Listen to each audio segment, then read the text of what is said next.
Hello! How are we doing? Hello, chat. Can you hear me? Should be able to hear me. Should be able to hear me and the music. Can you see me? I can see all of you. I can see someone whose screen name is I really didn't want to make an account, which is a very funny joke. I can see Supposer and A Vistage. Hello from Communist Canada. Hello from Communist London. Hello, hello, hello. Hello from Brighton, says Tiger Tiger. Lord AJ says hello. Carlton Riley says hello. Hey, all right, you can hear me. Excellent. Okay, cool. You know, I like to double check because the technology sometimes. Whoa. Well, hey, it's good to be here. It's good to be here. The music's just starting up. It's getting there. How's everybody doing? Good to be back in this calm and clear March evening. It's been a good year so far. I've had one video that we'll talk about shortly, and then part 2 comes out next week, which is really, really cool. I've taken a holiday. I just got back last week. I've taken the first holiday I've had in years. So we've got loads to catch up on, loads to talk about. Somebody tuning in from Chicago, from West Kentucky, from India. Wow. From Texas. Hey. I miss Texas. I had good times in Texas. That was a long time ago. From Prague. Whoa. And from Germany.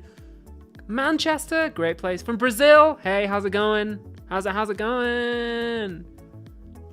Tired but okay, far better than before, says I really didn't want to make an account. Yeah, me too. I feel you. Well, hey, I tell you what. Thank you. Hey, somebody says well done for taking a holiday. Thank you. I did my best. I did some work, not every day, but I managed to take some holiday. So, somebody says I can tell you're glowing. I just got some new primer. It's got some new makeup primer that makes my skin look really nice. But hey, I tell you what. We always like to start these streams by lighting a candle, so I will do that now, as is tradition.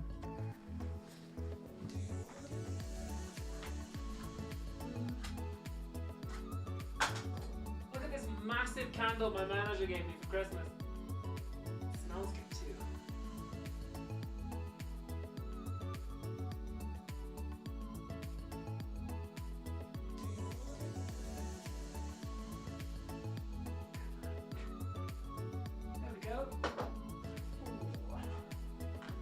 Oh. Tell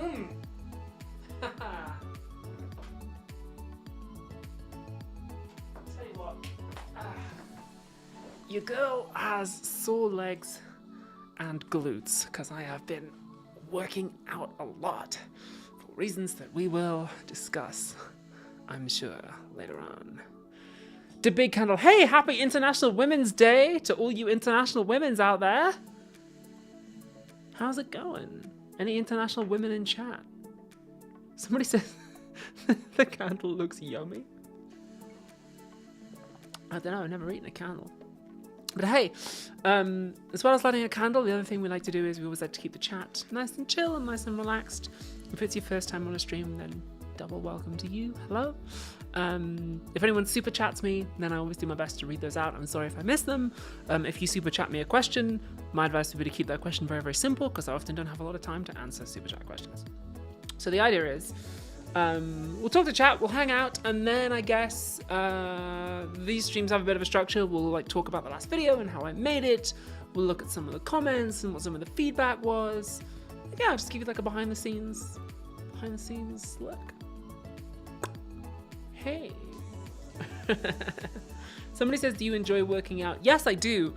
But at the moment I'm not working out the glamour muscles that I enjoy working out and that you can look good in. I'm just working on like legs, thighs, glutes, hips, and fitness. Because I've got I'm filming a thing this summer that it's gonna take me away from filming for quite a while, like a couple months, almost 3 months. And it's pretty much just all action, and so there's a lot of, you've got to be light on your feet and you've got to be, fighting. So I need to get in the kind of shape that's not just like looking good and flexing, but I need to get in like genuinely like ready to fight all day every day for 3 months like shape. So that's fun. Yeah, it's cool. Hip flexors need so much work, says Honor. Yeah, mine too. I've got hips like brandy snaps, so I'm doing a lot of squats, a lot of pigeon pose stuff, Any other stuff for like hip mobility and hip flexors in chat, let me know, because like, yeah, I gotta get my hips and legs and glutes so that I'm bending from the legs and keeping my chest up and my head up rather than bending down with my back. That's what I gotta work on. So that I'm keeping my head up, so I'm keeping my face up so the camera can see me when I'm fighting. Rather than like stooping down and like, that's not her, that's a stunt double. I'm like, no, it's me. I am doing the fighting. I genuinely am. But you gotta see my face as I'm in the thick of it. So yeah. Yeah. Joshua Noop says, hey, catching one of these live ones. Hello there. Hello. Resistance bands, says Honor. Oh yeah, just like when you lie on your back and flex like that. Oh, I've got some resistance bands. I stopped using them. I should do that some more. You're right, actually. I cut that from my leg day. Yeah, what I'm thinking about doing is I've got my regular leg day, but also I'm thinking about sprinkling a little bit of extra legs just in on my other workout days in the rest of my split. So maybe I'll take resistance bands sometimes. I did triceps and chest today, and then worked in a few extra rounds of squats just with the kettlebells, just to keep those muscles warm. So yeah, maybe resistance bands is a good idea. Yeah. Movement by David has really great stretching and exercise stuff. Oh, is that like yoga with Adrian? Is David like Adrian's brother?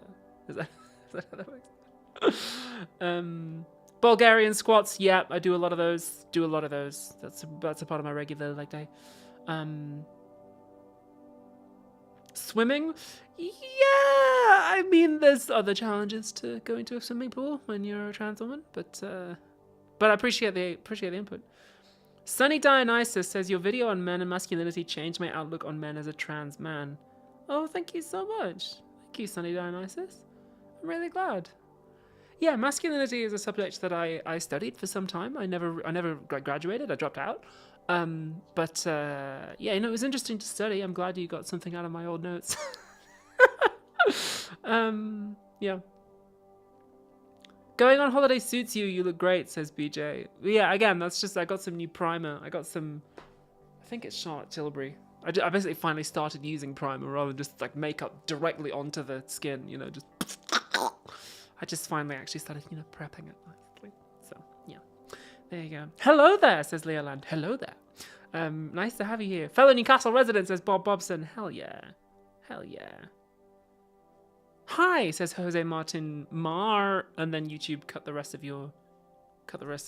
Oh, Martin Davila, my streaming software, then told me the rest of your screen name. Hey, how's it going?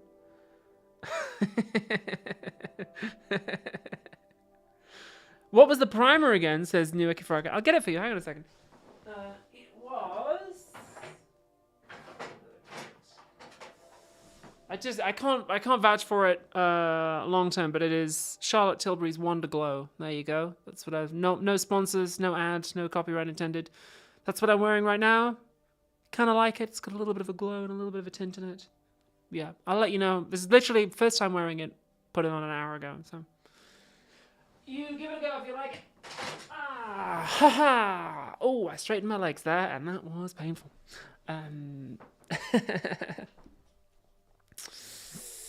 Hey, Jay says first time catching any stream ever live. Well, hey, they do get better. Most streams are better than mine. So anyway, I tell you what. Why don't we talk about the most recent video that I made? It was called Was Nietzsche Woke? Prince Ranjan says, I am highly attracted to you. Well, congratulations on your good taste. Unfortunately, this is a parasocial relationship and I never date fans, but hey, I appreciate that anyway. But well done on, being correct. Let me just... Bing! Let me bring this up. Here we go. Here's the most recent video I made. It's called Was Nietzsche Woke? It's part 1 of a little mini-series. Part 2 will drop on YouTube next week in exactly 1 week's time. So you've got that to look forward to. If you've already got Nebula, then it is already out and you've already seen it if it's on Nebula. So there you go. Yeah. So long-time viewers of the stream will know that I have 3 criteria that I judge my own videos by. And if I tick those 3 criteria, then I know I'm happy with it. The first is, was the video made from curiosity, not ambition? I think, yes, definitely in this case it was. I hadn't studied much Nietzsche before. I'd obviously like, picked up a little bit through osmosis and studied like a little bit here and there at uni, but I was like, okay, I want to give this a go. Actually, originally the video was going to be about something else, and then it developed into a video about Nietzsche, which I think always is a good sign of like curiosity, not ambition. It shows that I'm not like fixed in my ways. So curiosity, not ambition, tick. The second is, was it my unique creative vision? And yes, I think so. I branched out a little bit this time. And I tried a new format, as you may have noticed, which we'll talk about. And I was really pleased with it. It worked really well, and I'm going to make more videos in that format, I think. So was it my unique creative vision? Yes, it was. And was it made out of compassion for myself and others? Yeah, I think in this case it was. Like, I definitely had compassion for myself throughout the filming process. I didn't push myself too hard. I didn't overwork myself. I took some time off after the video came out. I had a holiday. So yeah, I think there's one note to self that I have about the kind of compassion to others thing, which we'll get to in a bit. But generally speaking, I think I'm pretty happy with it. So overall, I'm really happy with this video. I as a subject, as like an artist, as a creator, yeah, I'm like, okay, cool. I like it. Some good art. My birthday was March the 6th, so this feels like an extended birthday party, says BB. Hey, thank you so much. Thank you so much. That's really kind. Happy birthday. So yeah, in general, pretty happy with this one. I guess first of all, let's talk about the aesthetic, which only one look in this video, which is this one, was pretty divisive. Some people really liked this look. Some people were like, oh yeah, I really love it. Where did you get it from? Some people said he looked like you're wearing my grandma's couch upholstery, which was like kind of savage, but also, yeah, you know what? I kind of get you. Thank you so much for Miranda for a PR for that super chat, and David Chess. He just says here's some money. Yeah, people are asking where we got this from. So it's a jacket, a bustier, and shorts is what's on the bottom half. Let me see if I can find you a shot of the shorts actually. Here. Those are shorts, and literally ASOS. Literally just got it off ASOS. So Brian, the Philosophy Tube stylist, I sent him the brief that I wanted this look to look like a magician. I want it to be something showy, something flashy. We looked at a few looks with like sequins and stuff in. And in the end, we went with this one, which was the simplest look that he pulled. He usually pulls like 4 or 5. This was the simplest and the cheapest one he pulled. And it was the first one I tried on. I was just like, Brian, I think this bangs, actually. This is kind of cool. We paired it with some French nails, and then just like simple but, you know, queer hair, and like pretty sort of simple natural plus makeup. That's what Nikki and I, Nikki's a makeup artist. It's what we call this kind of style of makeup is natural plus. It's like natural plus a little extra. So yeah, that's what we went for. And it worked really well. There's some gold shoes, which you can see in one specific moment later on. So yeah. The shoulder pads were really interesting. It just sort of gave an interesting silhouette. And my shoulders are quite big now, especially since I've been working out so much. So I thought rather than try and hide them, I'd just be like, well, let's rock it. You know, let's just accentuate them even more. So yeah, literally just ASOS. You can just get this outfit yourself if you want it. It's like one of the easiest ones we've done in a long time. No custom latex, no fancy schmancy, you know, prosthetics and stuff. It's just bought it off ASOS. It's just like, I wanted something that's nice to look at, that's fun, that's a little bit glam, but that doesn't necessarily distract from what I'm talking about. So there you go.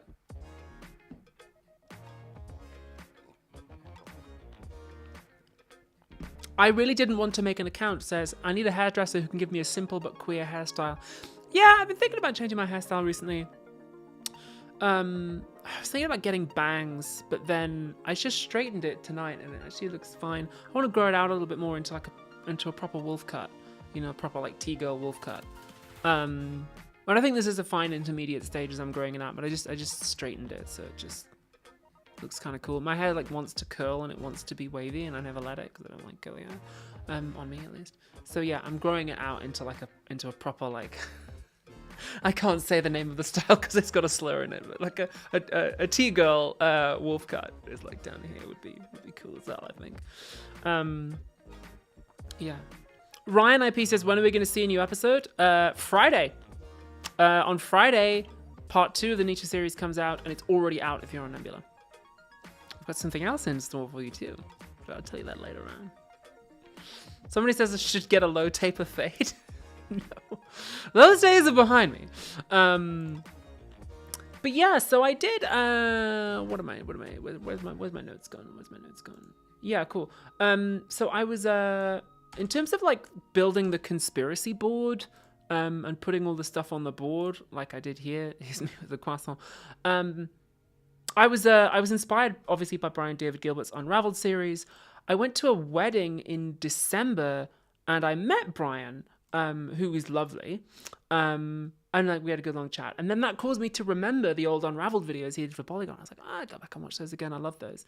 I was watching them. I was like, oh, this is like a really good format. I like the idea of sticking something on the wall behind me. So it's an aid memoir. So you can be reminded of the things I was talking about and I can refer back to them. I really like that. And I was also inspired by a YouTuber I've gotten really into called Shitty Kickflips, who's a trans YouTuber who makes we call them video essays, I guess. I don't know. Rhyme, if you're ever in chat, Rhyme, let me know what you call your videos. But yeah, I really like her stuff too. So I decided I was like, okay, it's going to be a little bit Unraveled and then a little bit Shitty Kickflips and a little bit Philosophy Tube. And I'm just going to change it up a little bit. So part 2 of the series is made in the same format.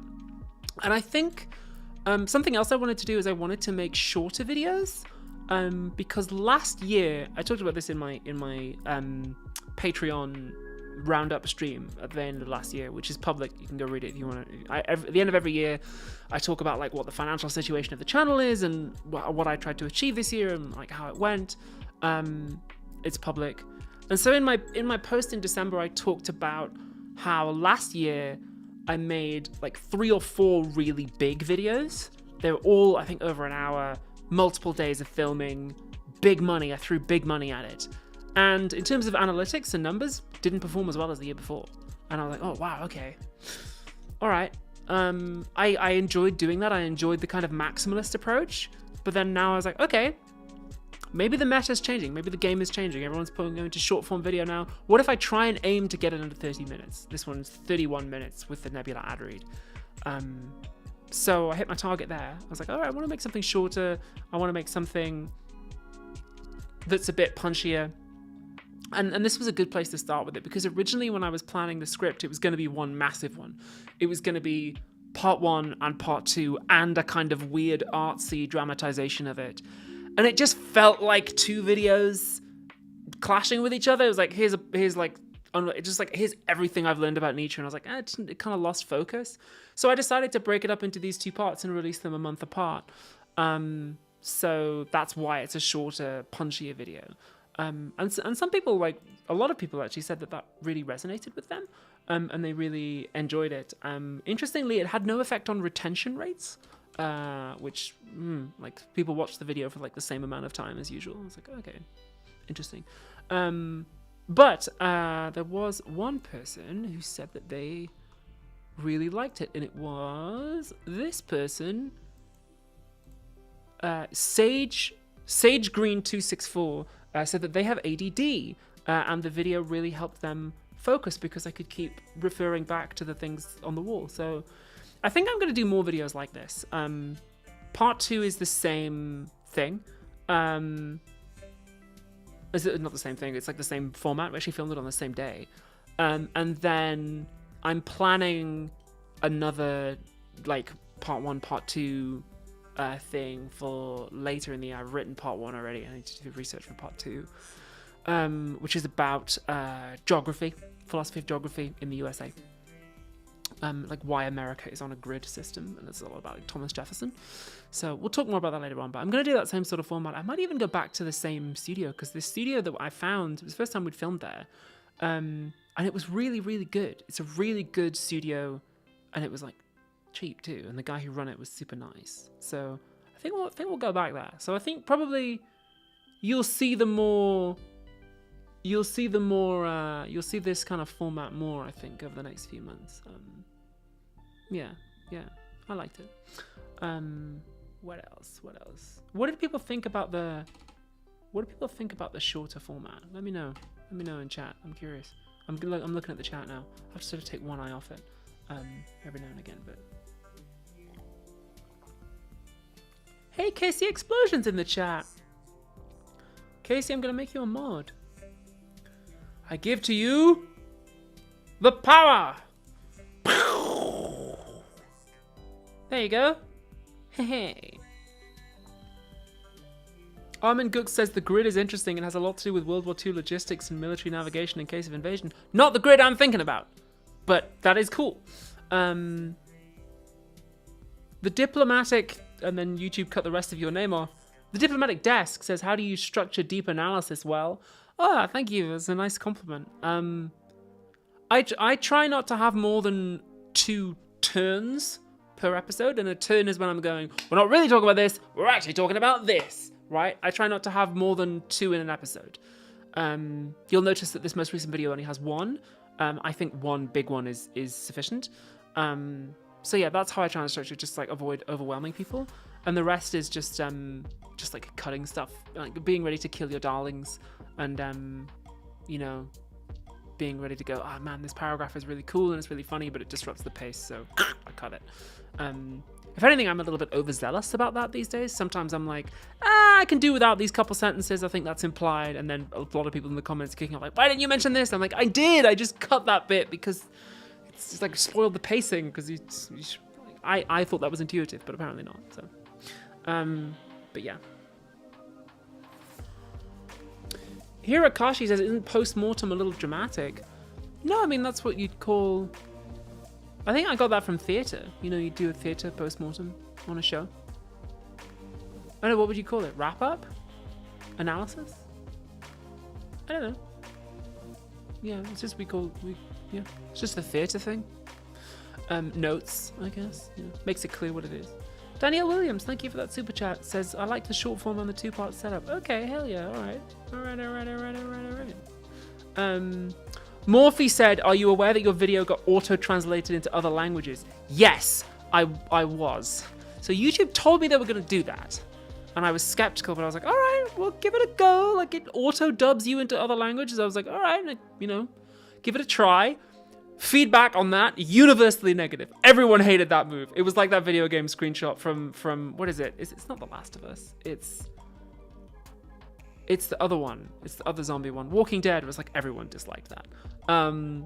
Yeah, so I've now disabled that across my videos. I emailed my YouTube partner manager too and was like, hey, everyone hated that. Everyone hated that move. Everybody disliked this. YouTube audience will remember this. Lenny will remember this. Lenny. So yeah, everyone hated the auto-translate. Fine, won't do it again. I guess I should have seen it coming because it's like philosophy's got technical language and stuff. I didn't think it'd be that bad, but yeah, pretty bad. I have now turned it off. Let me know if that happens again. Yeah.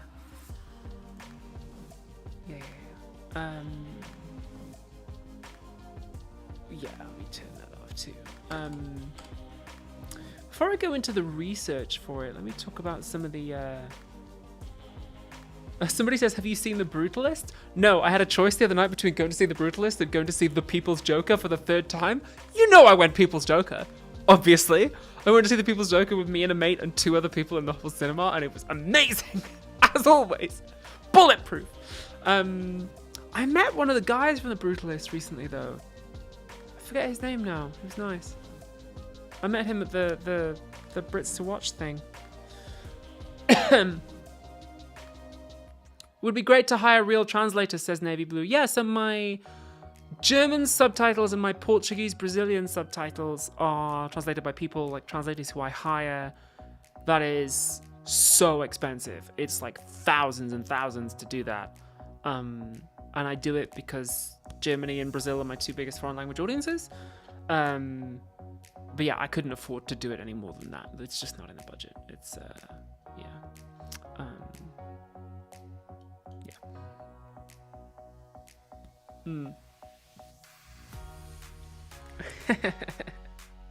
People are saying I need to see People's Joker again. Absolutely.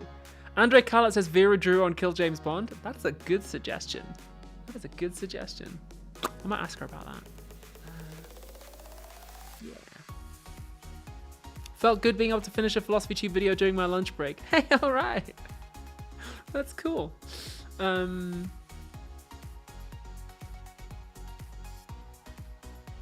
What else? Oh yeah, transphobia watch. How much transphobia was there in the video? Not in the video, hopefully none in the video, but how much was there in the comments? This time was real bad. Real bad this time. Pretty vicious. Had to ban a lot of people from the comments section. Loading the cancel gun. Yeah, pretty bad this time, pretty hurtful, pretty nasty. That suggests that the video probably broke through to new audiences, because there are people who haven't already been muted. So I have a zero tolerance policy for transphobia. If people are transphobic even slightly, even once in my comment section, I mute the user so that they can never comment again, and they don't know they've been muted. They just type their comments into oblivion, and then no one ever sees them. So I had to bust out the cancel gun a fair bit this time, which was pretty rough. But hey, that's the way you gotta do it sometimes. Yeah, that was pretty bad, pretty hurtful. A lot of misogyny too. A lot of misogyny this time. Some people I think don't enjoy seeing a woman have fun. Shocking, I know. No one's ever noticed this before. You guys heard of misogyny? You heard of this? Like, yeah, it just dropped apparently. I've just discovered it. Kidding, obviously. Yeah, a lot of misogyny this time. A lot of misogyny. It was, Jason Statham is the canceller, says Rudis Magnuson. Yeah, breaking news, misogyny. Yeah, crazy, nuts. There you go. Yeah, that was a shame. But oh, also, there was some really bad anti-Semitism in the comments this time, and I don't mean like in terms of people coming down one way or another on Nietzsche. I mean that there was some like neo-Nazis in my comment section. Some who hated it and some who loved it. So like neo-Nazis divided on my video, but I guess I don't want them to be universally approving. But yeah, banned them real fast. Yeah, some people said some like really shocking stuff, and I was like, wow, I was surprised that YouTube's content filters didn't pick this up. But get out of here. Follow your leader. Yeah, got rid of them real fast. That felt good. Moderated that right out of there. Oh, there were a lot of people who commented before watching the whole video. A lot of people were like, this question doesn't matter. I'm like, I know. That's the twist, baby. Also, a lot of people repeating the thing about Nietzsche's sister. Even some people were like, yeah, I was taught that at university. And some people commented, obviously, before they got to the bit of the video where I talk about Nietzsche's sister, being like, oh, it's his sister's fault. And he's not. I'm like, go watch the video, baby. You gotta watch that video. So there were a couple of people who emailed me insisting that Nietzsche wasn't anti-Semitic, and they'd be like, look at this quote, and it would be like some really anti-Semitic stuff. Some people did that in good faith, and some people like had interesting points. But some people were just like, this isn't anti-Semitic, and then would send me some like quite clear anti-Semitism. I guess a bit of this is something I could have gone into a bit more, because you might remember a few years ago I made a video on anti-Semitism and how it fits into white supremacist ideology as a whole and how it differs from other forms of bigotry. So obviously I went into this video with all of that in my mind, and then didn't think about how somebody who hasn't seen that video and already built on that ground might find it a little bit jarring. So I think I could have done a bit more to explain how anti-Semitism fits into the context of white supremacist ideology as a whole, rather than leaving that implied. It would have added an extra 5 minutes or so to the video, and it would have essentially been me saying, hey, go watch this whole video instead. So yeah, swings and roundabouts on that one, maybe. Miranda from PR says, wait till they see the MAGA video. Yeah, wait till they see that one.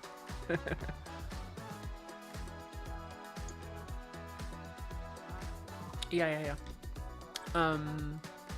What else? I'm looking at my notes here. Yeah, my content moderation principles were tested this time around. So I have a zero tolerance policy on transphobia in my comment section and any other kinds of like targeted bigotry. I don't allow targeted abuse, like about my personal appearance and stuff. I don't allow transphobia.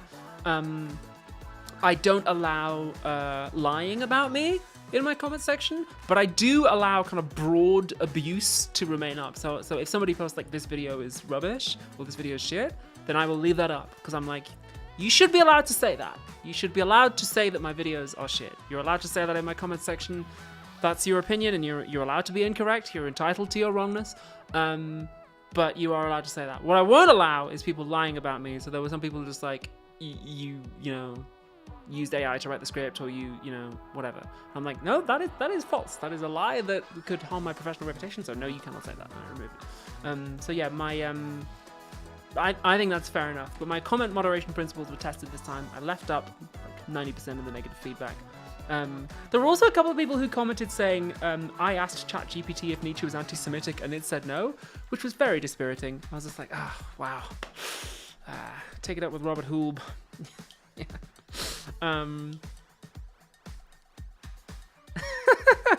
Chill Al Malik says, what is your gender? Asking peacefully.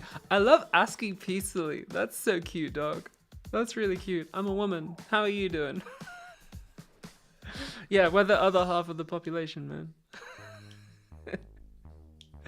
man. Emery says, is there more to that? The stuff about his sister? Yeah, I mean, according to Robert Hulb, the stuff she forged was mainly personal. She did edit his work, obviously, but yeah, I think a lot of people wanting to rehabilitate him might have been a little bit of motivated reasoning there. Tried to pin it on his sister, who in fairness was a decent target because she was kind of a Nazi. So yeah, highly recommend Robert Hulb's book, Nietzsche's Jewish Problem, which was a key part of my research phase, if you're interested in the details and the kind of line-by-line analysis of that. Actually, yeah, speaking of that, why don't we talk about the research? Yeah, why don't we talk about the research phase? So I guess originally the video was going to be about nihilism. And so, let me get my pile of research here. Whoa. Oops. Oh man, I just dropped them all. So, originally the video was going to be about... oh, that's already cool. Originally, the video was going to be about nihilism, and so the first thing I checked out was Nolan Gertz's book Nihilism, which is pretty good. Recommend this one. And then he has a whole section in it about Nietzsche, and I was like, oh, I should like check out Nietzsche if I'm going to do a video about nihilism. And then I just sort of went down a big Nietzsche rabbit hole and was like, oh, the videos are actually about this. As I say, originally it was going to be one big one. So I started off with On the Genealogy of Morals, and I read that in tandem with David Owen's Nietzsche's Genealogy of Morality. Just give me some context. I didn't want to just like dive in blind, as it were, because I know that Nietzsche, having read a little bit of him before, can be a bit like, you know, I wanted somebody to give me a bit of a guide. And Owen kind of uses genealogy as the key to kind of Nietzsche's broader project, and you'll notice if you kind of watch my video that I did that too. That's a lens that I also took from Owen. So then, in order to get a feel for to kind of make sure I wasn't going to be missing anything and to kind of get a sense of the structure of it, I checked out Reading Nietzsche, which was a collection of essays, and then Why Nietzsche Still versus Why We Are Not Nietzscheans, which gave me like a bunch of different perspectives and a flavor for the sort of debates about Nietzsche. And kind of in tandem with all of that, I checked out Will to Power, Thus Spake Zarathustra, a little bit of gay science here and there. And yeah, last but not least, Robert Hulb's book, Nietzsche's Jewish Problem. So yeah, that was sort of the structure of the research, plus all the other kind of articles and stuff which I linked in the bibliography. So, Margarita Gomes says, "I love you." Hey, we don't know each other, but I appreciate that. So yeah, that was sort of the loose structure of it. It was a long research process on this one. Like, let me pull up my research doc here. How many words of notes?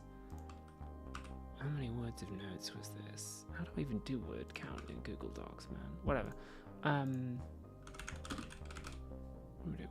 Count words. Count words.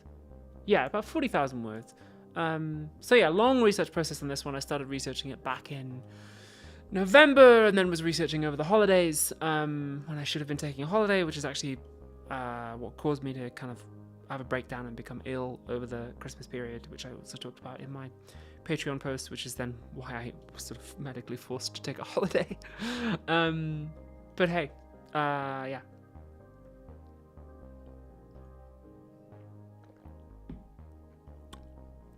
Yeah. That was sort of a loose précis of the research phase. I liked Owen's book. I thought it was good. I disagreed with some of his other essays, and I said so in the video as well. I read some of his other essays that he did with a guy, I think, called David Ridley.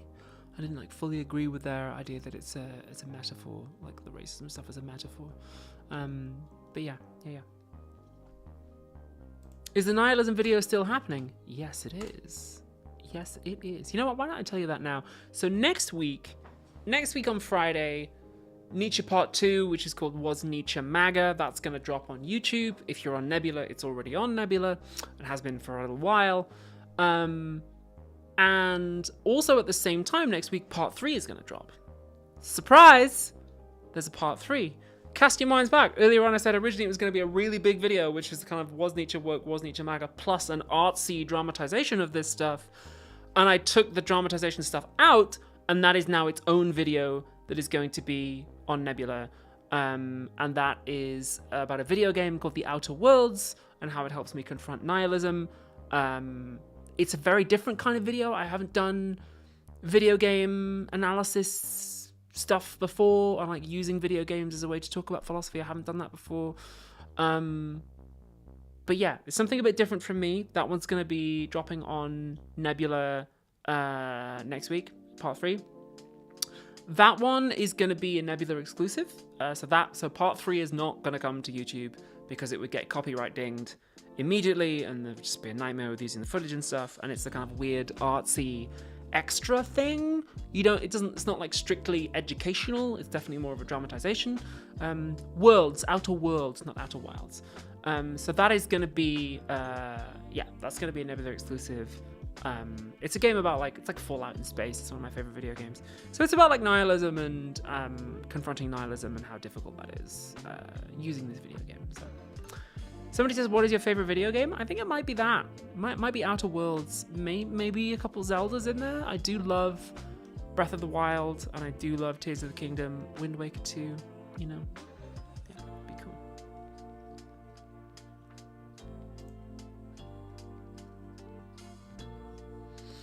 None so many none says, what was the reason for excluding Walter Kaufman from your sources? No reason. Just gonna interact it. Casey are always recommending video games to me. Sophia Figueroa says, kind of like those musical numbers or separate pieces that you had between chapters in your videos. Yeah, exactly like that. But it's like one long thing, and it's like 20 to 30 minutes, I think. Yeah, and it's a sort of like analysis of the story of that game, which is also talking about nihilism and how to confront it. So, yeah. Chilo Malik says, what do philosophers do all day? I wouldn't know. I'm an actor. Never been a philosopher, never claimed to be. Do you recommend playing the game before watching your videos, says Hirakashi? You don't have to. I recommend playing the game because it's good, but you don't have to. Zelda, I'm starting to think you like men, says Bobby and Two Crows. I do like men. Yeah. Rare, but sometimes, when the mood is right, if it's the right kind of man, why not? So yeah, part 3 and part 2 are going to drop next week. It's going to be very cool. And now I guess let's talk about the numbers. Wait, no. Jem says, wait, aren't you a philosopher? No, I'm an actor. Your channel's name is PhilosophyTube. Yeah, it is. Yeah. Shitty Kickflips' channel name is Shitty Kickflips, and I've never seen her do a kickflip, shitty or otherwise. Yeah, I got a philosophy degree before I went to drama school, and I wanted to give away my philosophy degree for free. Because the government tripled tuition fees, and I thought that was really unfair. So while I was studying philosophy at university, I just started making videos about what I was learning. But I've never never claimed to be a professional philosopher. No, I'm a professional actress. Like, that's what I do. And I have, YouTube as well. They go together more and more. So, you look very glowy today, says Belle. Hey, the primer must be working. All right, did you miss the discussion we had at the start about the new makeup primer I got? It must be that. Okay, cool. Origin story, says Phil. I guess there's enough new people watching the channel now. I feel like I've said the story a million times, but all right. Well, if you don't know, let me tell you the story of how the channel started. So, I was in the last year of students in the UK to pay the old tuition fees before the government tripled them, and I had friends who couldn't afford to go to university, and I thought that was really unfair. As I was studying philosophy, but it was so ivory tower in the way that it was taught, and I was very conscious of the fact that to even get in the door, you had to be really lucky and privileged, and I was like, this isn't fair. This stuff is interesting. It should be for everybody. And so my original plan was just to film my lectures and upload them to YouTube, but the university wouldn't let me. So the way the channel started was I stood in front of a camera and said, this is what I learned today. And this is the notes that I took. What do you think? And I had to pay for it, but you get it for free. And since then, it's been almost 13 years now. The channel has grown and it's gotten more theatrical. And in the meantime, I went to drama school and became a professional actor and started incorporating that into the videos. And it's grown into what Philosophy Tube is today. Also, at some point along the journey, I became a woman. Don't worry about it. So yeah. That's what I did. And now I guess I'm in this interesting phase now where the YouTube stuff and the acting career is starting to come together. So I wrote a play a couple of years ago, and then I managed to convince a streaming service to co-finance it on the basis that my YouTube audience would sign up to the streaming service to watch a recording of the play, which turned out to be a huge success. And then I did the same thing with a short film last year, which again, you can see that on Nebula, Dracula's Ex-Girlfriend. And now that the entertainment industry as a whole is completely collapsing and is slowly being eaten by the social media industry, they're starting to come together even more. So, yeah, that's me. CRE Co says, I'm going to watch Star Wars just for your cameo. Hey, it's not a cameo, man. I auditioned for that. That's a role. That is a role. No, I auditioned for that. It's funny. I don't.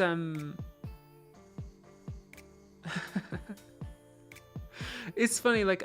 Sometimes people expect having a YouTube following to help out with acting. I've heard that it does for some people. In my experience, it never has. Most of the time, producers and casting directors don't know. Have no idea. So yeah. If you were given unlimited money, what movie would you make? I can't tell you, because me and a writer are in the process of creating a pitch deck to actually try and pitch it. It's a lottery ticket because we'd need north of 100 million to make it, but we're gonna try. So I am attached to play the lead in my dream project already. Who knows whether it's ever gonna happen, but hey ho. Did you ever have the idea that you wanted to be a philosopher? Says Alec Terrier. No. I wanted to study philosophy at university because I liked it and because I was good at it. I did a philosophy A-level in high school. I took that class because I really liked the teacher and he was kind to me and trusted me. So, yeah.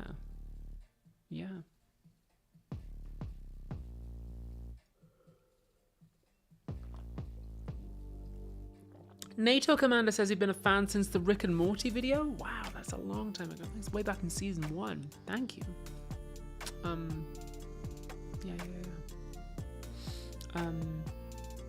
It'd be epic if we could get a project of that size off the ground, says Brinalicious. Yeah, you're telling me. It would be epic with a capital E. So once we have the pitch deck together, we're talking to the producers. Once we have the pitch deck together, we'll go out to talent. And if we can get the stars attached who we want attached, then financing won't be a problem, because when you get a big name, like that person attached, then people tend to throw money at you. But yeah, it's a lottery ticket. The industry's not in a good place right now, so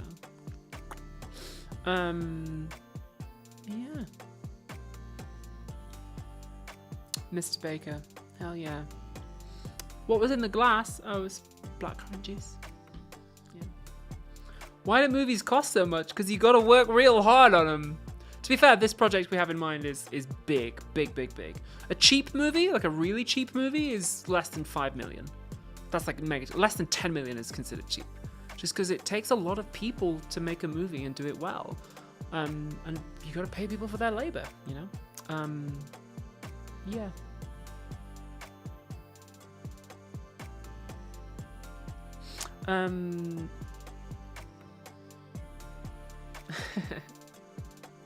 What's your best video in your opinion, says Nooshkit? Ooh, I don't know, that's a hard one. Maybe it's not my choice. Ask me when I'm done, which I know will be.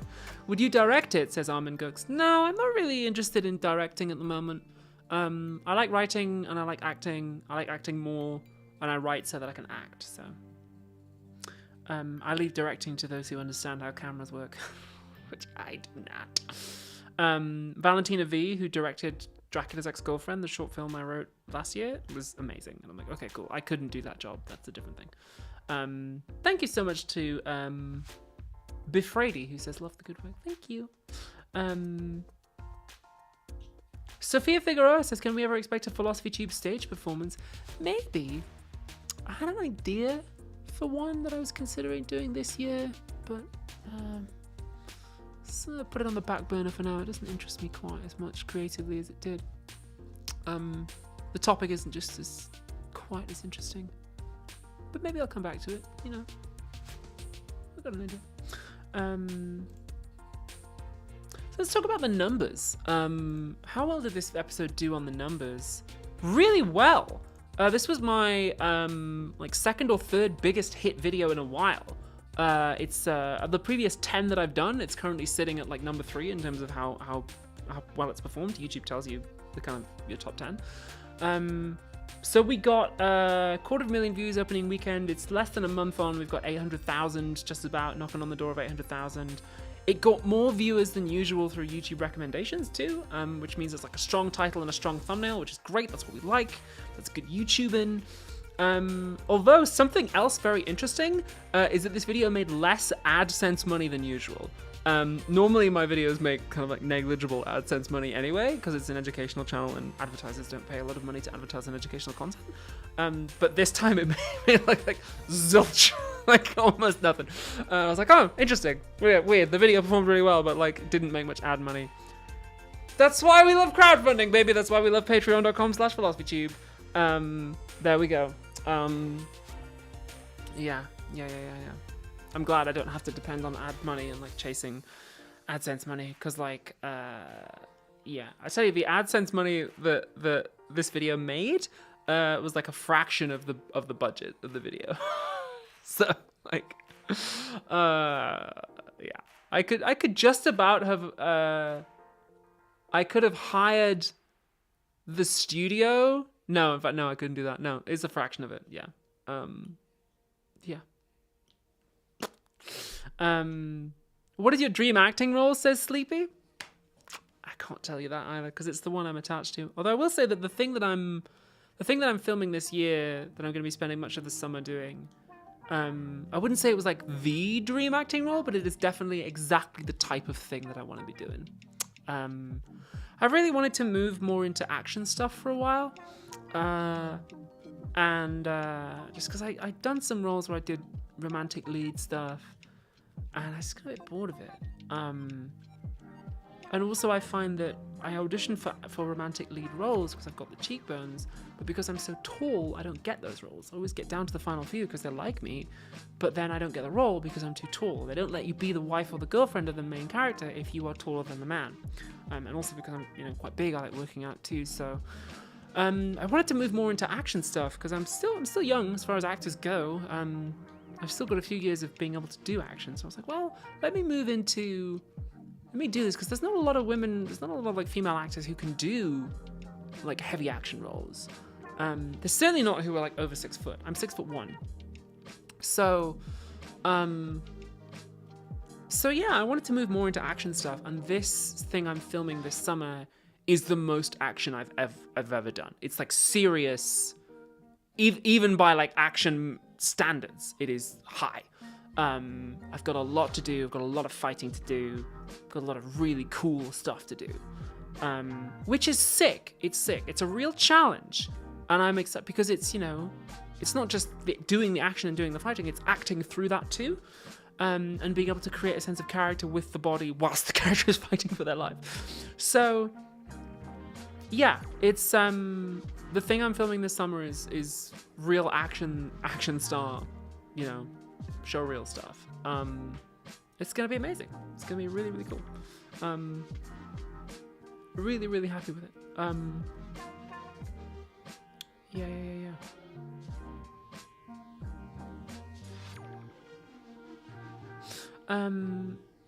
So yeah, I'm excited about that. Really excited about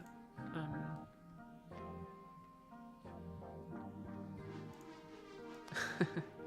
Somebody says, why do they not let you have it if you're taller than the man? I think just because they think it looks weird on the poster. Do you know? Do you prefer morally good, bad, or in a grey zone characters? I don't mind, as long as they're interesting, you know? I find that characters' morality often doesn't affect how interesting they are. I loved Jess in Django. She was a pretty morally goody two-shoes character. But she had such a she was carrying such a massive amount of pain and just so much loss and so much loneliness. I found her to be a very... I found Jess in Django to be a really fascinating person. I mean, like, this is me doing, like, weird actor talk. There's, like, weird, like, real sort of, like, acting hours. But, like, I sometimes still sit down with the old characters that I played and just, like, you know, access that bit of my brain again and just be like, oh, how you doing? And, you know, Jess is one of the ones that I still kind of talk to every now and again. And then... I really liked Eurus in Star Wars for the same reason. She wasn't as morally straightforward as as Jess in Django. But she loved them kids, man. She loved those twins. She loved May and Osha. She wanted the best for them. Thank you, Yogs, for that super chat.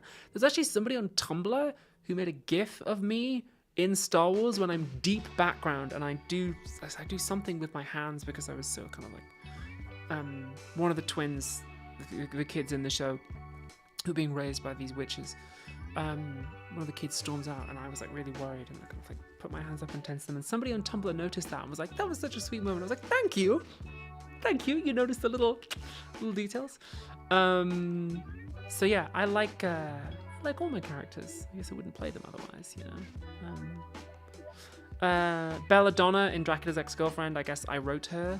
I really wrote her to kind of like test myself and push myself. I wouldn't say I liked her like as a person. She's definitely morally bad person. It was painful to play her at times, but very rewarding. I think the only character that I like really did not like being and like was just so evil that it just made me feel gross was when I played Dracula years and years ago for a show that ended up getting cancelled and didn't happen. But that got real dark. That got real dark, and I didn't like having to go to that place. It was nasty. Real nasty piece of work. And that Dracula ended up kind of informing Dracula's Ex-Girlfriend. So, yeah. Miranda from PR says I want a Star Wars Eurus figurine. Hey, me too! Me too! They scanned me for one, but I don't think they ever made one. Yeah, don't worry about it. What was your character's gender in The Acolyte? She's just a woman. What are gender questions tonight? Yeah, she's just a woman, man. Don't worry about it. Loved your character in Baldur's Gate 3. Thank you. Thank you very much. Yeah, Nocturne. She was good too. A little bit more straightforward than people think. I guess it depends on the player's choices, right? Yeah. But yeah, I really did not... I really didn't enjoy playing Dee Dee in that Well, I did enjoy it because I always enjoy acting, and acting is always good. But just he was so mean, it was kind of horrible. I had to be very, very nasty to some people. Like in real life, I really love because they were in the play and they're my friends. I was like, oh no. So yeah. Yeah. Who did you play in Baldur's Gate 3? Nocturne. If you follow Shadowheart's questline all the way to the end, then you'll find me.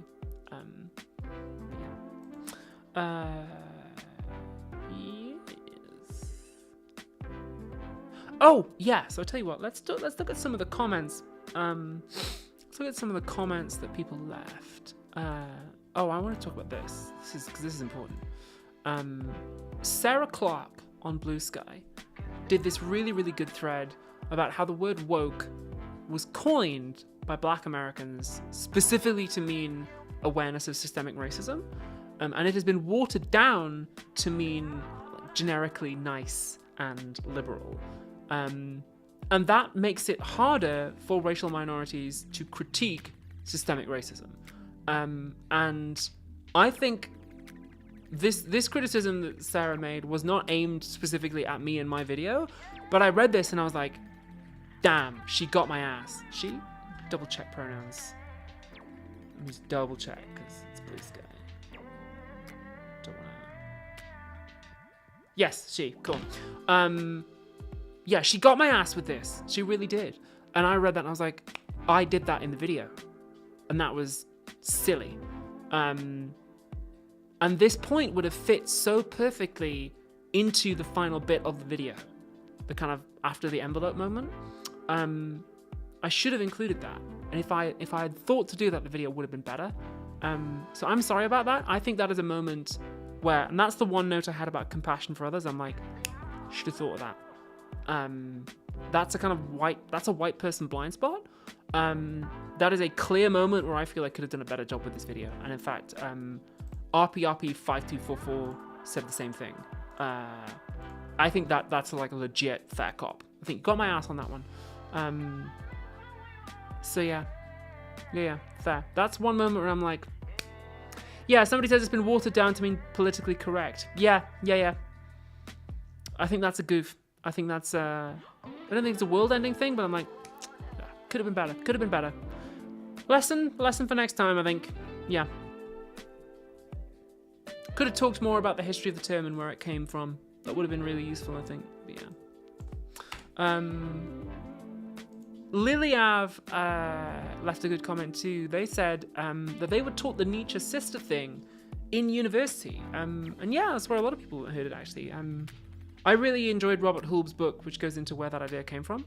I thought that was really excellent. So yeah, the sister thing came up a lot. A lot of people said that on Instagram and TikTok too.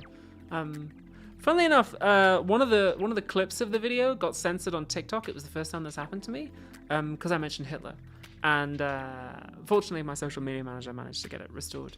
But yeah, that was funny. Somebody says, "Do you like Hunter Schafer?" I've never met Hunter. I've never met her. I've never seen Hunger Games. I've never seen Euphoria. Never. I haven't seen Kinds of Kindness. I haven't seen the new Amazon thing. Hasn't come out yet. I don't think I've ever seen any of Hunter's work. Not yet. I'm sure I will. I'm sure I'll get around to it. I'm sure she's lovely. You know, I've heard she's nice. But yeah, she seems cool as hell too. No doubt we'll run into each other at some stage. It's a small industry. Although I guess if I'm establishing myself as action tran, then maybe we won't cross paths. It's funny, I've the actors who I've lost out on roles to, I think I said this in an interview last year about House of the Dragon, that I was kind of despairing a year and a bit ago because I was losing out on roles to people like Hunter and India, and I was like, man, like they're ex-models, they're childhood transitioners and runway models. It's like, that's a whole completely different body type to me, completely different skill set. And I'm not like that, you know, I'm 6'1", I enjoy working out, I can ride horses and shoot guns and sword fight and stuff. That's what I like to do. I started out doing Shakespeare. And then House of the Dragon came along, and now I'm moving into this much more action-focused casting. So I'm like, okay, that's fine. I think I'm kind of cool with it. I don't feel as threatened anymore. So yeah. Action Tran, the greatest hero of them all. Marco.io says, you look kind of like Chapel Roan. Have you listened to any of her music? I don't think I look like Chapel Roan at all. But no, I mean, I've heard her music in like shops and hairdressers and stuff. I haven't sorted out. Who have I, it's good, don't get me wrong. I haven't gone looking for it. Michette, I've been Machete, I've been really listening to her stuff lately. And what's her Mimi Zima on YouTube. It's cool as hell. Yarg says, wait, you can sword fight? Yeah, I've been sword fighting since I was like started doing fencing training at 14. Yeah, I can sword fight.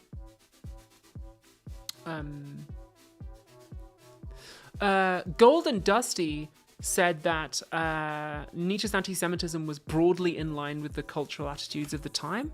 And yes, that is true. That is very, very true. And yeah, fair point to bring that up. I think that's why I find it so implausible when people are like, oh, he was like secretly not anti-Semitic, or he was like secretly woke. I'm like, I don't know, I just don't buy it. I don't buy that somebody who lived at that time, who was so immersed in this and who said a lot of stuff which looks exactly like this. I don't buy that he's sort of secretly woke. Again, I don't think that we do ourselves any favors when we pretend that stuff isn't in the text. Remembering the stuff I said before about like anti-Semitism and how I did a whole video on that and maybe should have talked about it more, but yeah. Another fun thing was that 2145 said that their aunt lives in the town in Paraguay that was founded by Nietzsche's brother-in-law, which is wild. That's really funny. Nueva Germania. Shout out to Paraguay. Shout out.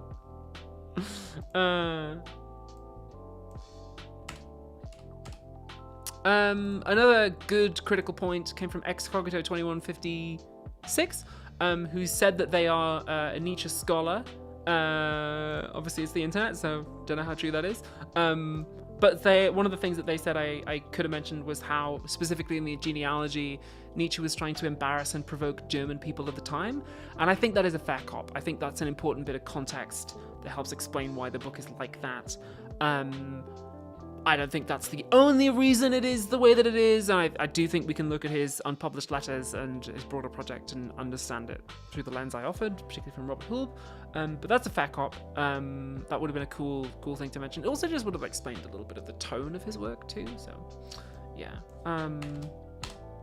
And then I had a question from Malor Beru, who asked on my Patreon, who said, in 2025, is there anything you're looking forward to in terms of celebrating joy and solidarity with the trans community? I always enjoy Trans Pride. I go to Trans Pride every year. I always wear white to Pride, so you'll find me pretty easily. It symbolizes the purity of our resolve and the spotlessness of our cause. This year I think I'm gonna go to Brighton Trans Pride because I've made a lot more friends in Brighton since last year, so I might go to Brighton. Excuse me, I might go to the Brighton Trans Pride this year. I'm looking forward to that. I'm probably gonna be pretty busy. I mean, Pride's like what? Trans Pride's like June, July. I'm gonna be filming. But yeah, if I'm free, I'll go. That'd be cool. Cassie Heath says, long-time subscriber, first-time super chatter. Hey, thank you so much. Fellow Toon fan, would you do a video on medieval philosophy and theology? Maybe. Thought about maybe doing a video on liberation theology this year. It's on my list of maybes. But yeah. Just something about birth rates too. I had a really interesting conversation with a friend of mine the other day about birth rates. Do something about like why Zoomers need to have more babies from like a leftist point of view. I think there's something interesting there. Maybe, we'll see. I still want to do one either about or with Mr. Beast or both. I think that would be interesting. That would also be a collab that nobody would ever expect that. That would be really funny. Yeah.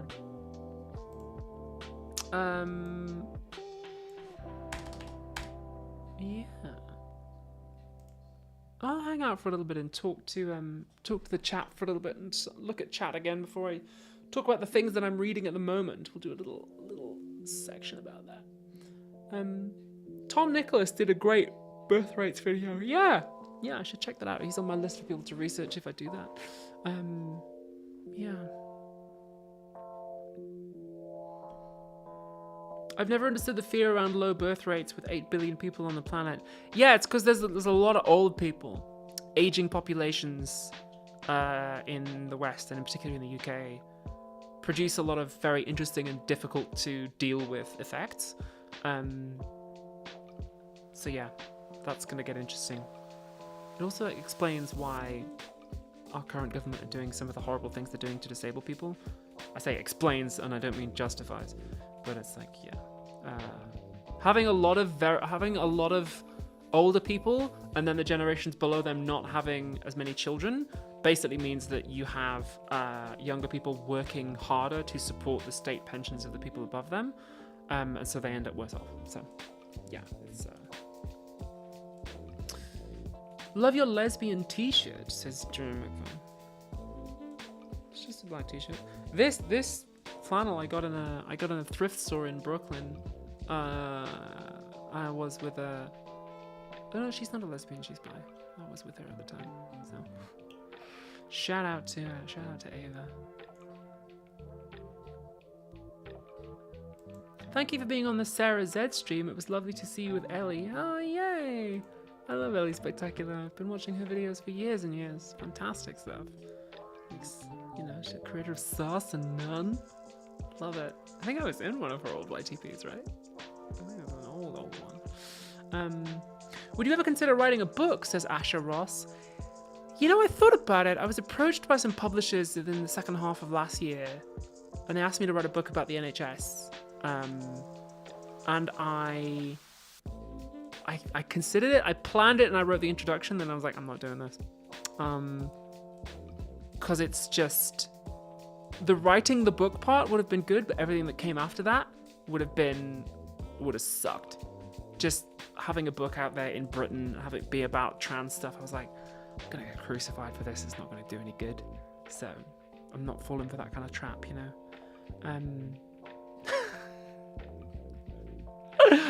I've fallen for traps before, and it never works out well. But bam! Karina Freeman says fan art. I don't think there is any. I didn't get any. Let me double check the Tumblr and the Reddit to see if there was any this time around. I don't know if there was. Usually, Waluigi fuck is the best, most regular fan artist we get. But no, nothing from them this time. Yeah, I don't think there is any fan art this time around. Hey ho.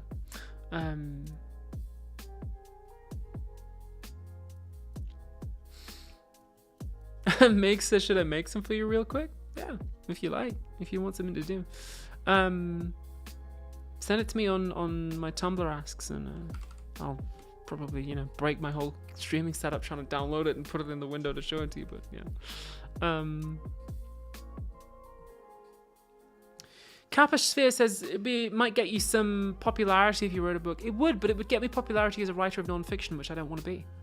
It wouldn't help with the acting career, and that's the goal. So an exercise they taught me at drama school, was to imagine your ideal job, which is the midpoint in the diamond between doing it for the love, doing it for the money, doing something that benefits the public, doing something that benefits you. And like, what is the absolute midpoint of those things? What is your perfect job? And then every offer that you get, ask yourself, does it bring me closer to this or further away? And so I know for me, I'm not going to tell you what it is, but I know for me what the dream job is, the kind of North Star. And so when these publishers came knocking and said, do you want to do this book? I was like, does it take me closer to that or further away? It takes me further away. I'm not going to do it. Also, I'll be real with you. Writing a book would have been so much work. Like, it would have been a whole year. And also the money is nothing. Not that I'm not especially motivated by the money, but I was like, I'm going to put in that amount of work. I want to get paid for it, man. I can't afford to do unpaid labor for 9 months. Miranda from PR says the NHS video helped with my decision to come out. Oh my gosh, amazing. Thank you. I appreciate it. Have you considered doing a collab with large content creators like Hassan Piker? Yeah, I'd love to. Let me just call them up.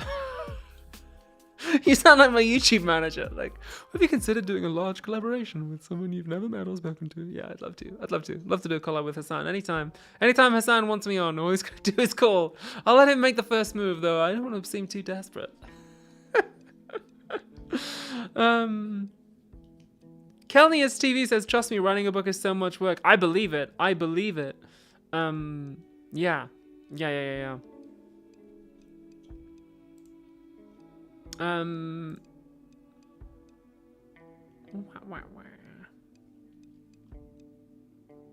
Ryan IP says it's very difficult to make a living in London these days. Yeah, tell me about it. Yeah, it is. I've been having conversations with the acting industry is just dead. I've been having conversations with some actors recently, like big names, people that you would know, who are just like, yeah, I'm on press tour for this thing, but I actually haven't worked in a year because there's nothing. Same in post-production. I know I have family in post-production who are just like, there's no work. There are producers, experienced producers who are now working in pubs because it's just like, yeah, can't get anything else. No work. It is, it's pretty dead out here. And I think it's going to get worse too. If I'm being honest, I think the entertainment industry is going to contract even further over the next couple of years. So yeah, gotta make your own stuff. I am very lucky to be working this year. I've got this big action gig. I just hope I don't get injured. But yeah, I'm very lucky to be working this year. Very, very lucky. A lot of people are not. Yeah.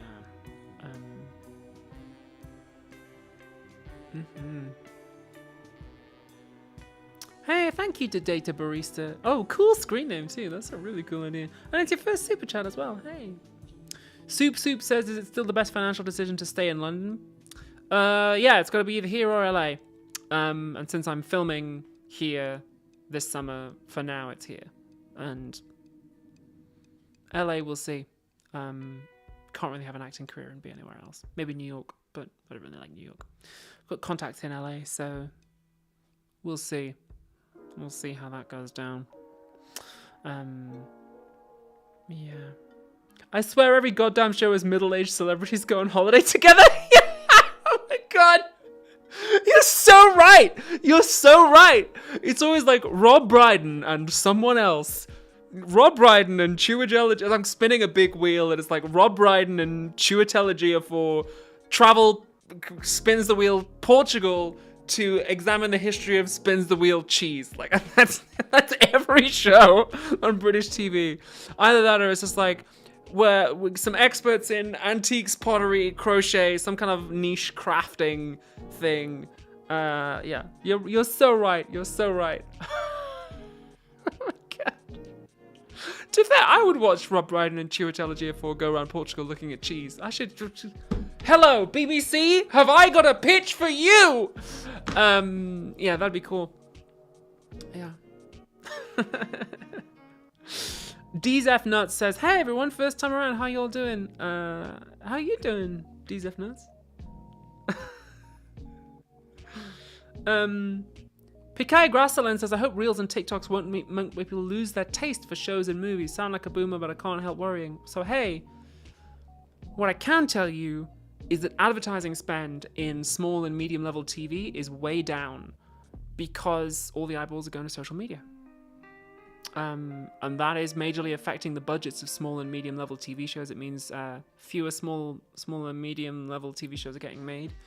So yeah, it's not that audiences are losing their taste per se. It's that it's just the kind of stuff that gets made is the kind of stuff that makes money. And the kind of stuff that makes money is no longer small and medium level TV, even if that is what people want. So it's not being driven by taste per se. It's the macroeconomics. Thank you so much for JBA. It says, hearing some sane, rational perspectives helps me deal with silly people. Thank you so much. Yeah, thank you. Somebody says, can we see the Dracula's ex-girlfriend print in the background? Yeah. You can give me a second here. You can see it in the foreground. Ow, my leg. My poor leg. Yeah, they accidentally gave me one more poster than I needed, so 2 more posters than I needed, so you can see it here too. That's what it looks like. The one in the background is bigger and it's signed, but yeah, there you go. That's what it looks like. Yeah.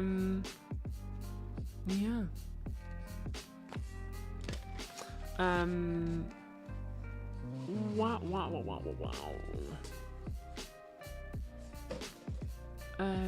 Ba-doobie-doobie-doo. Oh, do you want to hear about what I'm reading at the moment?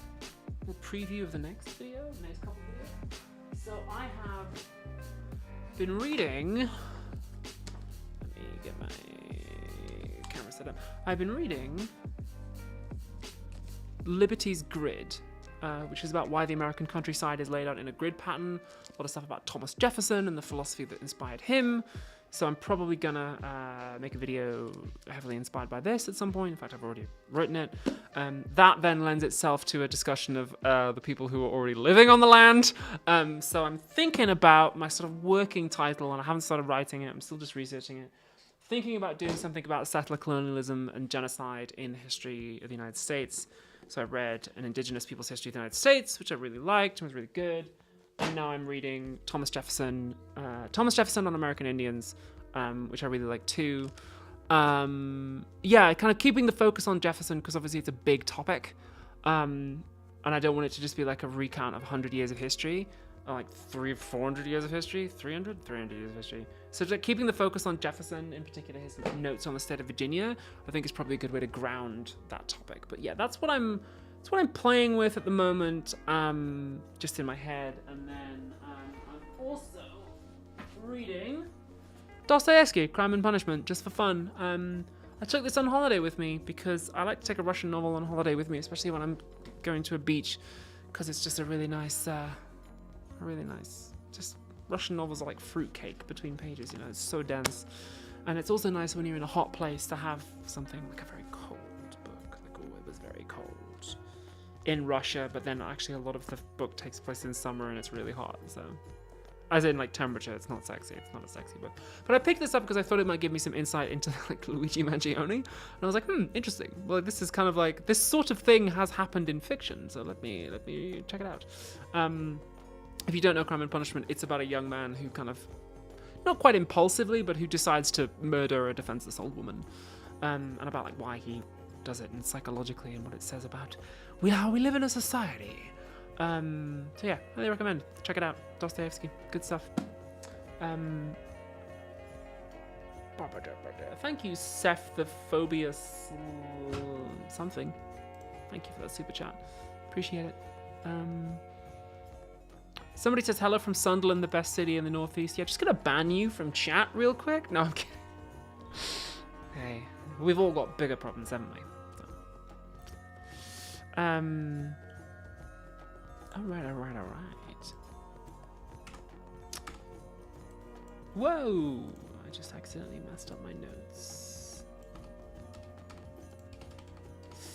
I could really go for a cookie or some ice cream, but I won't. I'm trying to trim down and body fat a little bit, so my muscles stand out a little bit more for this action. Yeah. We had to read it in school. Barely anyone did. You had to read Crime and Punishment in school? It's like 600 pages long.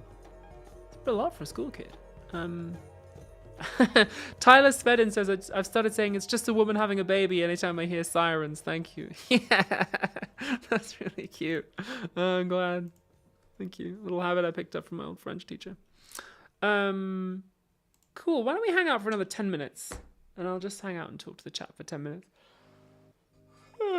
And then it'll be 9 o'clock and I'll have time to go take my makeup off, maybe have a shower. Yeah. I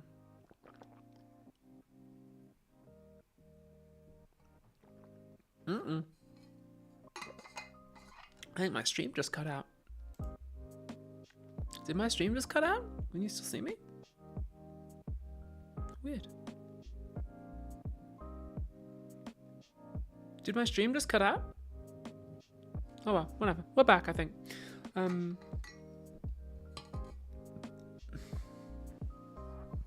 Dorimo10 says, does anyone read Crime and Punishment for fun? Yeah, I did. It's good. I'm enjoying it. I'm nearly done. I'm like 550 pages in, so we're close to the end. I love those like really dense Russian novels. It's good. Oh, the stream's all fine? Okay, cool.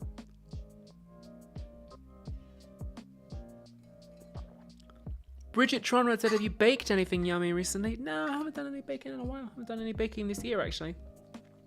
My diet's been not so good this year so far. But actually, to be fair, I did that deliberately. I deliberately allowed myself to relax a little. But I could maybe go lean. Be a little leaner. It'll help me with this role, I think. And I auditioned for something else. I've not heard back yet. But if that character if it's what I think it is, and I get it, then I am going to want to lose some weight for that. So yeah, I did have one really good audition this year that I really liked. I think the director's just gone on maternity leave, so I haven't heard anything back yet, but yeah. What does the glowing sign behind you say? It says pleasure and determination. Two things I like to bear in mind.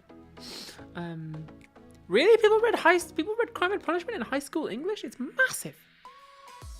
Did you eat the almond croissant, says Tristy Cat? Yeah, I ate like half of it, but actually I was pretty full, so I didn't.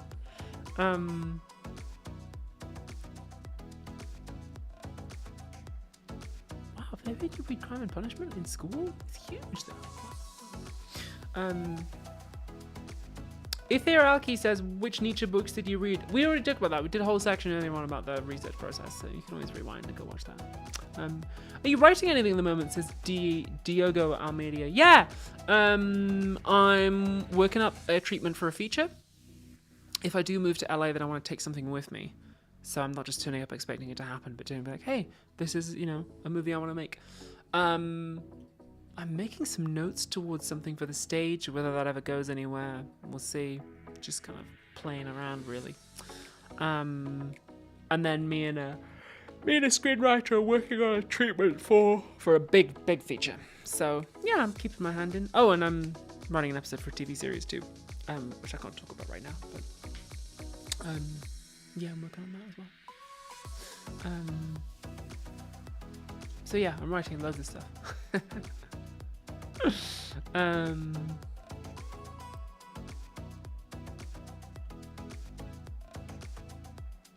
else do we get?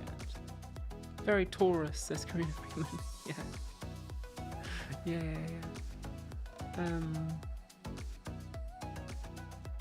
Steph the Phobia Slayer, what was it like doing the scene in one of your videos where you talk to your past self? Writing it would be super weird. Yeah, it was a little weird. It's a little personal. I felt the writing on it was fine. I've written better, but I've written worse, so I was pretty happy with it. It was like, it was a tough assignment to dramatize Judith Butler's philosophy. But I'm pretty happy with the decisions I made. And like Reese is a fantastic scene partner. He's someone I trust endlessly. So yeah, it was really good. Whoops. Oh man, my legs are knackered. What's tomorrow? Tomorrow's abs. Okay, cool.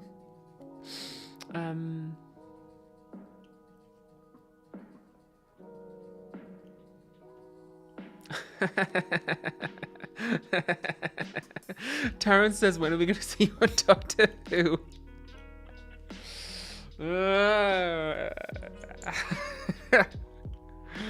I know some people who were involved in that show. Yeah. That's just really funny because I was having a conversation with someone about that the other day. Yeah, when I know, you'll know. You won't miss it if I'm ever in that show. Don't worry, I'll tell you. Are you still planning on moving to the US? Says P. Yeah, I'm still considering it. It would depend on what the rest of my year looks like. If I get this other thing I've auditioned for, that'd be filming in the UK, so I'll be staying here. Obviously, a great deal depends on their government and immigration law and so on. But yeah, I think it is still the plan. Also depends on things like agents and what the industry looks like. I mean, for the summer and probably, you know, some of the autumn, I'm here because I've got to be filming here. So I'm kind of looking to. It's hard to see beyond that at the moment because who knows what could come out of that. So we're just gonna see. We're gonna see. Yeah. But yeah, I'm still considering it. Got contacts there for my professional ambitions, for the things that I want to do. Probably be better off out there. And you know, everyone I speak to is like, yeah, go, make it happen. So yeah, we'll see. Hollywood's in a weird place right now financially. I mean, even not including the new government stuff. So yeah, it's a lot. Can't afford gold star citizenship. No, I can't. No, I cannot. Yeah. Transaction. Diogo Almeida says the industry's in a bad spot because of the fires. Yeah. There's stuff that's been delayed because of the fires. Yeah, that didn't help. Still, post-COVID slowdown, post-strike slowdown, interest rates, bursting of the streaming economy, VC money pulling out of Hollywood, AI being an obsession that now looks like it isn't going to work. So, yeah, it's a real bad time in the industry right now. But hey, you know what they say? When there's blood on the streets, buy property. So, I might still go. We'll see. Migs dropped the fan art. Oh, okay, let me...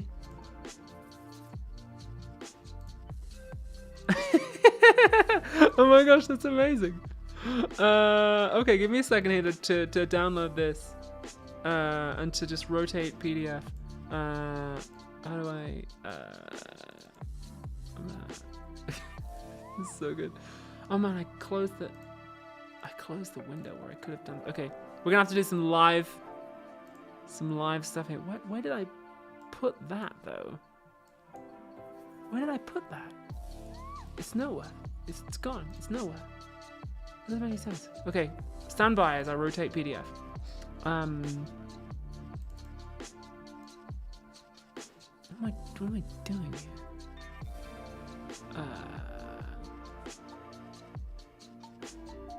That's not right.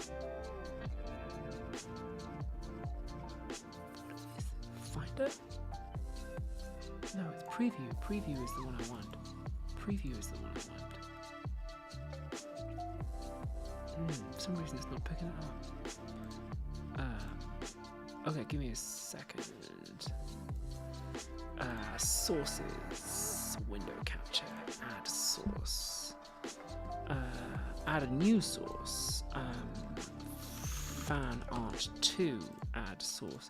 Preview. Tumblr. Boom. And then... Great. Let me just... Fantastic. Beautiful. No notes. Fantastic. Here we go. Here's just... There it is. Thank you so much from Migsmoo, who has just drawn us this fantastic piece of fan art. There we go. Live PDF rotation. Live tonight on Philosophy Tube Live. Here we go. Thank you so much for this, Migsmoo. This is really funny. I love the mustache. The different eyes too is really good. Heck yeah. Thank you so much, Migsmoo. This is great. I love it. Did you just do that right now? Did you do that right now? That's awesome. The top surgery scars? Oh my gosh, that's so cool. Hell yeah. Did you just draw this right now, Migsmoo? That's great. I love it. Alright, well hey, I tell you what. I'm getting a little sleepy. Ooh. I think I'm gonna head. Thank you so much for joining me, everybody. It's been really fun. It felt nice to get back on the stream again. It's good to see you all again. So, new Philosophy Tube drops on Friday. Part 2 was Nietzsche MAGA. Part 3 about the outer worlds and nihilism is going to be dropping on Nebula. In the meantime, stay cool. Stay frosty. Have fun. Don't forget to stretch after you've been to the gym, especially after doing leg day. And get a foam roller, because otherwise your legs will be painful. Yeah. Alright. Take it easy. Take it lemon squeezy. Good night, everybody. I'm going to hit the end stream button now. I have 2 end stream buttons, you may remember. And I don't always know which one actually ends the stream suddenly and which one is just a lie, and I always forget. So here we go. I'm gonna click one of them. Let's